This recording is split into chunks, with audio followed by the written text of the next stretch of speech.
안녕하세요. 이것이 신앙 고백이다 시리즈 7권 중 두 번째 책 돌더레이드 법규 2장 2항 세 번째 시간입니다.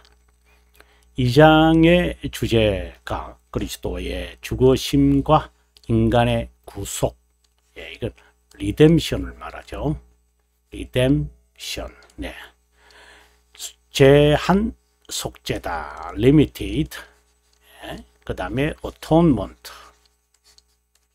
이렇게 되겠죠.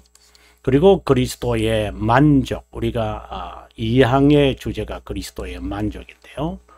satisfaction이 되겠습니다. 2항의 페이지가 여러분 이 책을 이제 보시면 359페이지가 되고, 오늘 세 번째가 366페이지가 되겠습니다. 자, 그러면 여러분 함께 359페이지로 가도록 하죠. 359페이지로 왔고요. 여러분들도 함께 제가 법규 내용을 2장 2항 한번 읽어보도록 하겠습니다. 우리 자신의 인격으로 그 만족을 이룰 수 없을 뿐 아니라 하나님의 진노로부터 우리 자신을 구원할 수도 없기에 우리의 보증자로서 우리를 위해 또는 우리를 대신하여 죄가 되고 저주가 된 자신의 태어난 유일한 아들을 무한한 자비함 가운데 주시는 것이 하나님의 사랑 기쁨이었다. 그 결과 우리는 우리를 위해 십자가상에서 신적 정의를 만족시킬 수 있었다.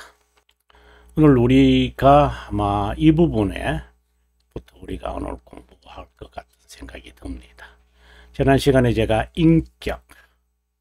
인격이라는 이 단어에 좀 집중했고요. 그 다음에 하나님의 진노로부터 저주는 하나의 짝을 이루는 것이다 그랬고요. 그 다음에 정의와 만족, 근데 이것이 기쁨이다, 그리고 자비합니다, 그리고 영원한 아들이다, 이런 아주 주옥 같은 그 진리의 용어들이 잘 설명되어 있는데, 우리가 한번 책을 366페이지로 가서 여러분 저와 함께 제가 어떻게 해석하는지 한번 보았으면 좋겠습니다.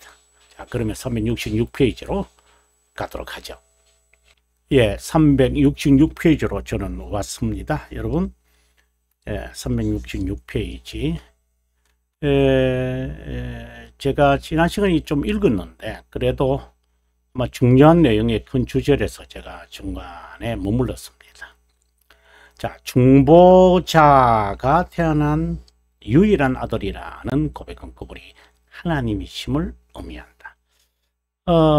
지금 우리가 이 표현을 방금 읽었습니다만은 다시 한번 여러분 이 표현을 우리가 영어 표현이 뭐라고 되어 있는지 한번 보도록 하겠습니다. 여기 보시면은 그 only 일어났어요. only begotten, his only begotten son 이렇게 되어 있거든요. 자, 그러면 다시 본문으로 우리가 한번 돌아오겠습니다. 자, 보시면은 뭐라고 되어 있냐면 his only begotten, 그죠? B자입니다. begotten son 이렇게 되어 있어요. 여기 his라는 것은 신성을 의미하고 only begotten 이라는 것은 인간 관계를 말하지 않는 것을 의미하고, 그리고 유일하다라는 것이 독자라고 우리에게 이제 되어 있는 말은, 하지만 이것은 그런 것보다도 우리를 위한 구속자로서의 유일한 또는 유일한 중보자, 이런 뜻들이 있는 거거든요. 그래서 이것을 그냥 단순히 독생자 이렇게 번역을 하는 것이 옳을까? 저는 지속적으로 이것을 정말 많이 읽죠. 이 본문은 뭐 제가 십몇 년 동안 해석을 해요. 또 해석도 하고 읽어보고 가르치고 또 묵상 내보고 이런 할 때 제 결론은 좀 부자연스럽지만 이렇게 하는 것이 좀 더 정확하지 않을까. 그분에게서 정확히 말하면 그분에게서 태어난 유일한 아들이다. 아니면 그분에게서 유일하게 태어난 아들이다. 뭐 이렇게 한다든지. 그러면 어떻게 하든지 간에 상관없지만 독생자라는 개념은 아니다. 또는 외아들이다. 이렇게 말하지만 그것도 뭐 하여튼 이런 뜻이 있다고 해서 그 단어를 쓰는 것은 괜찮은 것 같아요.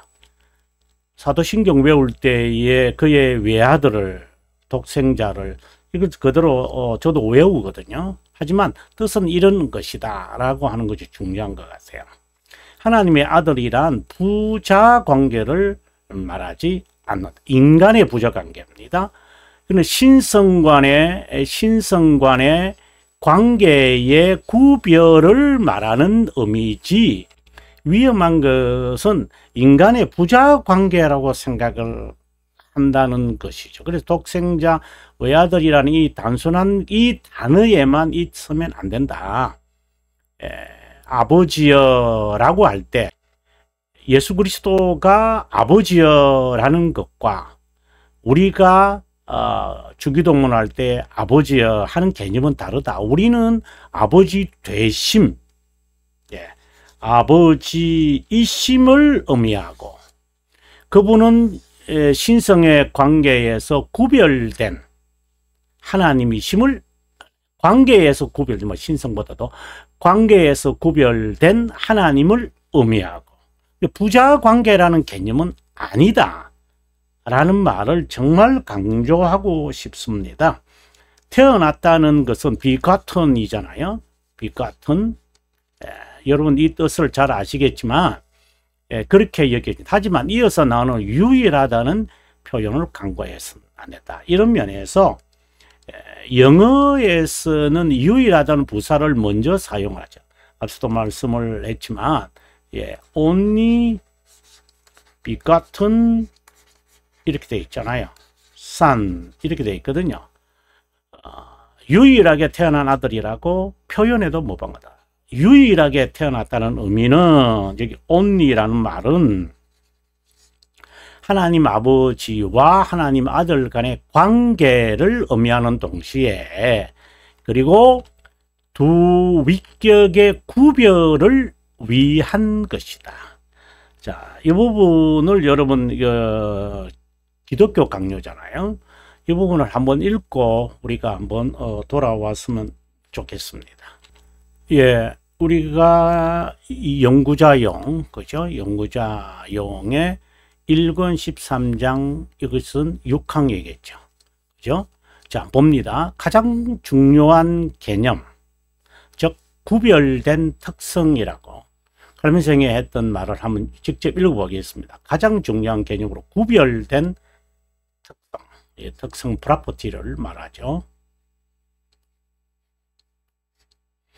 를 지닌 위격에 대해서 알아보도록 하죠. 위격, 페르소넴은 하나님의 본질 안에 있는 실제 또는 substantiam, 영어로 말하면 subsistence 이런 말이잖아요. 이런 거 좀 잘 안 보이네요. subsistence 이런 말이거든요. 그러면 여기서 본질이라는 것은, 이 본질은 말할 때는 substance라 말하잖아요. 이 좀 여러분 정확하게 구별이 좀 됐으면 좋겠습니다. 이 본체는 subsistantia는 두 본체와의 관계를 가지며 다른 두 본체, 전달할 수 없는 특성으로, 여기서 말하는 두 본체는 하나님 아버지와 하나님 아들을 말합니다. 전달할 수 없는 서로 특성으로 서로 구별됩니다. 그 본체는 본질과 다른 어떤 면으로 이해하셔야 돼요. 그래서 subsistence와 substance를 같아 이렇게 말하는 사람들이 있어요. 여러분 정말 조심하십시오. 그 사람 그렇게 가르치는 신학자가 있다면 정말 주님의 이름으로 부탁드립니다. 등을 돌리십시오. 그 사람은 잘못된 가르침입니다. 만일 말씀이 제가 늘 이제 하는 말입니다. 세르모넴이라는 말이잖아요. 세르모넴과 베르붐. 예. 여기 말씀과 여기 말씀. 보통 이제 그리스로서는 요한복음 1장에 있는 말씀처럼 로고스 이렇게 하나로만 쓰지만 라틴어에서는 이렇게 서로 다르게 씁니다. 그래서 만일 말씀이 단순히 하나님이셨고 특별한 특성을 가지지 않았다면 그분이 항상 하나님과 함께 하셨다는 표현은 잘못된 겁니다. 아주 중요한 것을 말하죠. 특별한 특성을 가지지 않았다면, 다시 말해서 이 관계에서 구별된 특성을 지니지 않았다면 함께 하셨다라는 이 말 자체가 잘못된 것입니다. 이 말을 지금 하는 겁니다. 그 다음에 계속해서 봅니다. 네, 바로 이어서 그 말씀이 세르모넴이, 칼빈이 이렇게 말합니다. 세르모넴이 한 본질이심을 상기시킵니다. 유니캄 이센티암. 그러니까 다른 말로 말하면 one substance라는 말입니다. 또는 에센스라고 해도 돼요, 여러분. 에센스. 네, 에센스라고 해도 돼요. 뭐 이게 뭐 틀린 것은 아닙니다. 하지만 아버지 안에 거하지 않고는 하나님과 함께 하실 수 없기 때문에 그 substance, 본체의 개념이 뚜렷해집니다. 그래서 이제 특성이라는 말을 우리가 헬라어에서 슈퍼스타시스라는 단어를 쓰죠. 그 본체는 나눌 수 없는 연합으로, 이것을 우리는 위격의 위격, 글자가 제가 판서를 이제 하니까 말과 함께 하려고 하니까 좀 이렇게 합니다. 육격의 연합이라고 되어 있죠. 분리될 수 없고 구별된 특별한 표지를 이제 마크를 말하죠. 마크를 가지고 있는데, 이 마크, MARK죠.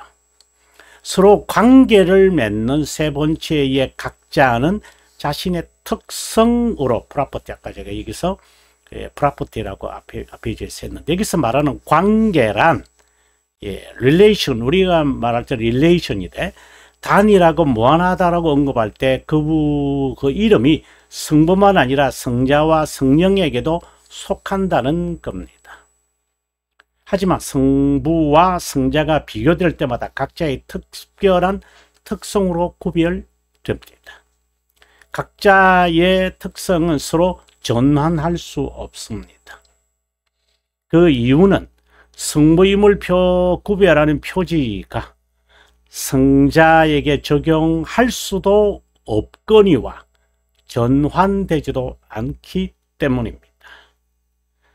이런 면에서 테르툴리아누스의 정의에 관해 반대하지는 않습니다. 그에 의하면 하나님 안에 어떤 배열, 경륜, disposition이란 말이에요. 영어로 이제 disposition이란 말인데, 보통 경륜이라고 해석을 하더라고요. economic. 여기 나오잖아요. economics. 이렇게 나오거든요. 경륜. 또는 이 economic이라는 말이 본래 관계, 가족의 관계라고 하는 이 말에서 나온 거잖아요. 자, 여기 정말 중요한 것을 칼빈이 우리들에게 말했는데요. 이 개념을 가지고 다시 본문으로 돌아오겠습니다.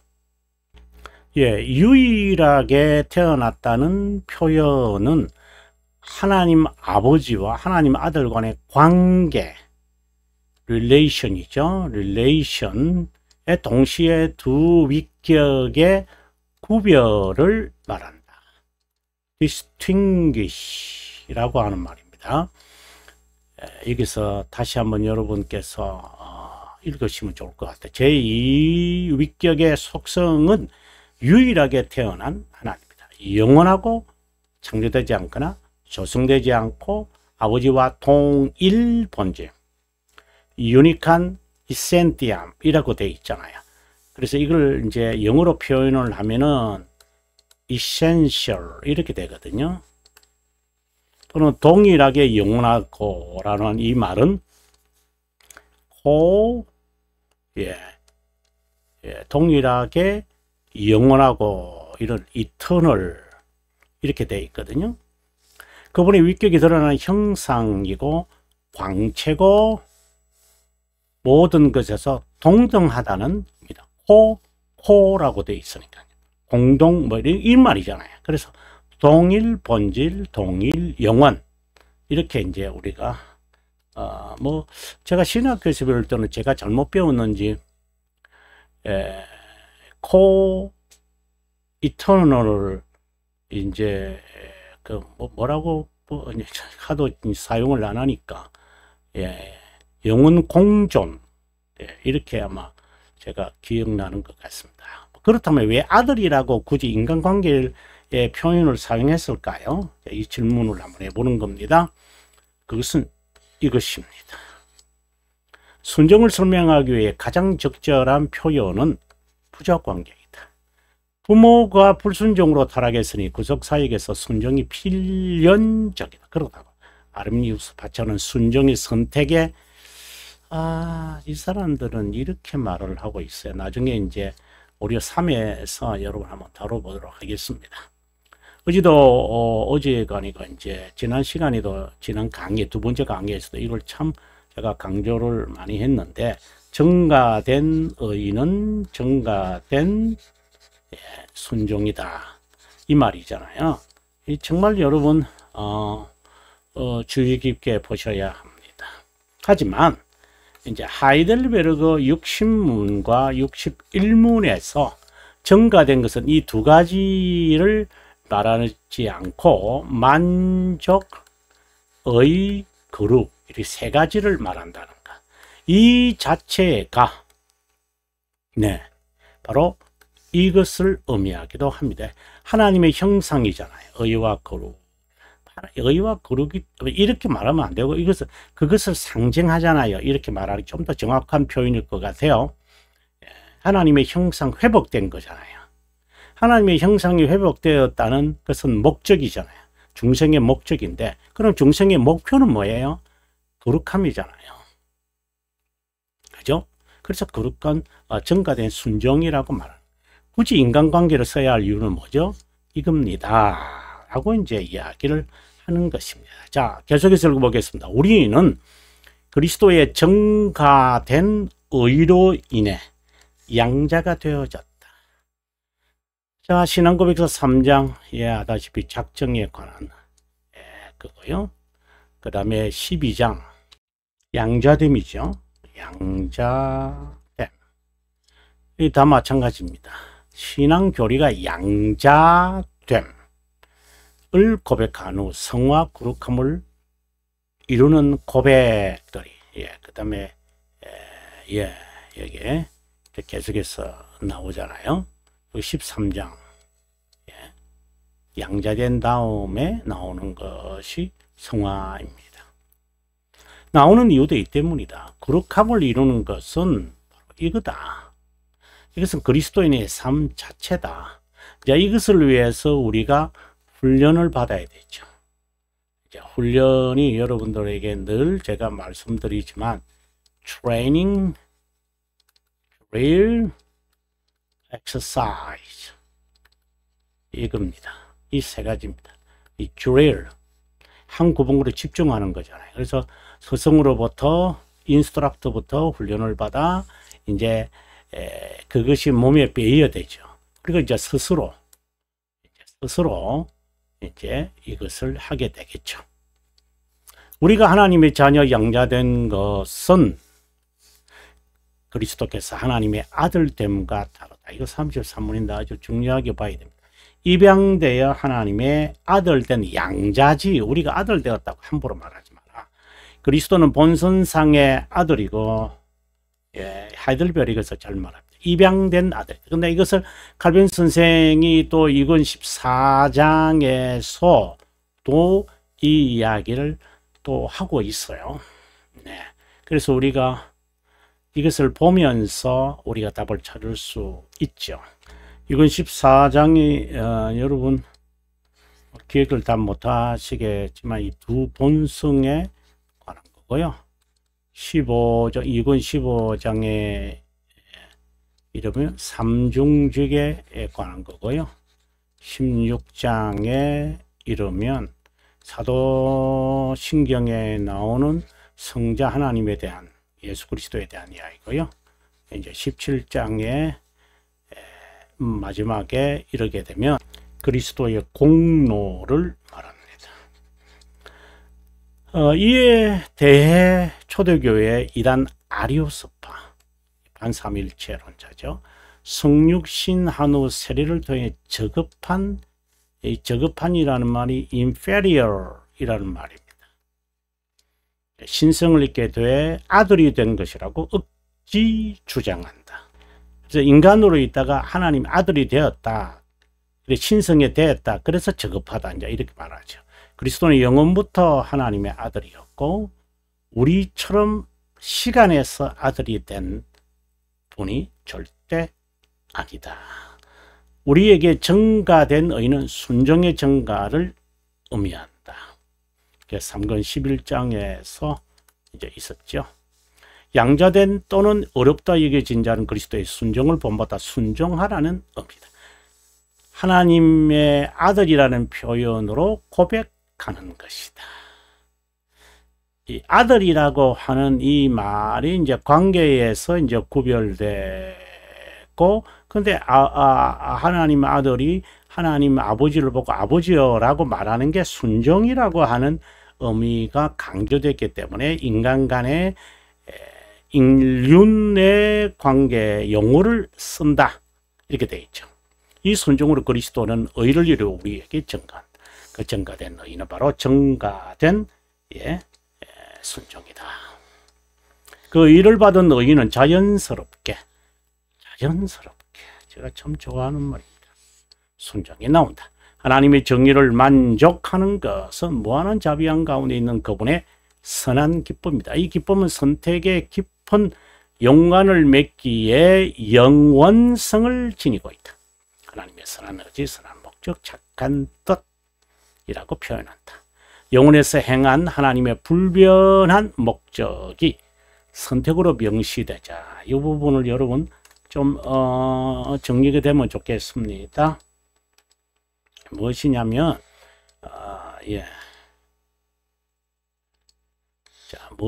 자, 여기 봅시다. 이 선한 기쁨이 선택과 깊은 연관되기에 영원성을 지니고 있다. 영원성입니다. 그리고 이 영혼에 행하는 불변한 목적이 이제 명시되면 어디에 명시될까요? 시간에 명시돼 언약을 맺는다. 이렇게 말해야 됩니다. 그래서 뭐라고 말하냐면은 자비함의 언약이다. 이 말을 이제 하게 되는 겁니다. 칼빈성이 하는 말입니다. 이것은 영원성이라 그랬잖아요. 그죠? 무한한 자비함. 영원성이거든요. 그럼 이거는 시간이에요. 그래서 영원성과 시간. 이 언약은 영원한 하나님의 사랑에 근거한 언약이다. 이 말이거든요. 근데 이 두 단어의 영원성과 시간성이 같이 드러나. 그래서 자비함에 명시된 형식, 방식이 언약이다. 이렇게 해석하는 게 정확한 해석이겠죠. 그리고 선한 기쁨은 하나님의 주권과 관련을 맺어 그분의 섭리 가운데 있음을 고백한다. 기쁨이라고 해서 인간적 참 이런 이제 말들을 제가 아주 강조하는데 정말 조심해야 됩니다. 하나님의 아들이 중보자가 돼 인류의 죄를 담당하는 기뻐했다고 해석하면은 정말 큰일 납니다. 정말 큰일 납니다, 여러분. 선한 기쁨은 하나님의 자비함의 명시다. 하나님의 자비함의 명시다라고 되어 있습니다. 계속해서 봅니다. 자비함은 선하심을 체험할 때, 선하심은 하나님의 두성애를 말하죠. 아버지이심. 그래서 선하심에서 자비함이 나온다는 거. 자비함을 경험할 때, 선하심을 경험할 때 하나님의 굿노스죠. 하나님의 영혼에서 앞으로 어떤 조건 없이 누구를 선택하고 유기한다. 토기장애와 토기의 비율을 이 관점에서 봐야 자비함이라고 표현한 이유는 인간에서 측량할 수도 없고 파악할 수도 없는 무한히 자비하신 하나님은 언제나 현재이기에 제한되고 반복하는 시간 속에 생존하는 인간의 조건을 보고 선택하지 않는다. 이것은 아르미니우스파의 억지 주장이다.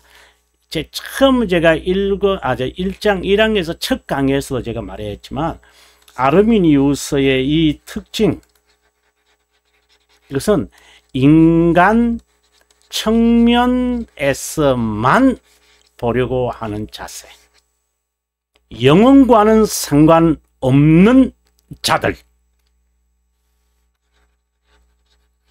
여러분 교회에서 신앙생활을 하면서 영혼에 대한 이야기를 얼마나 들어보셨어요?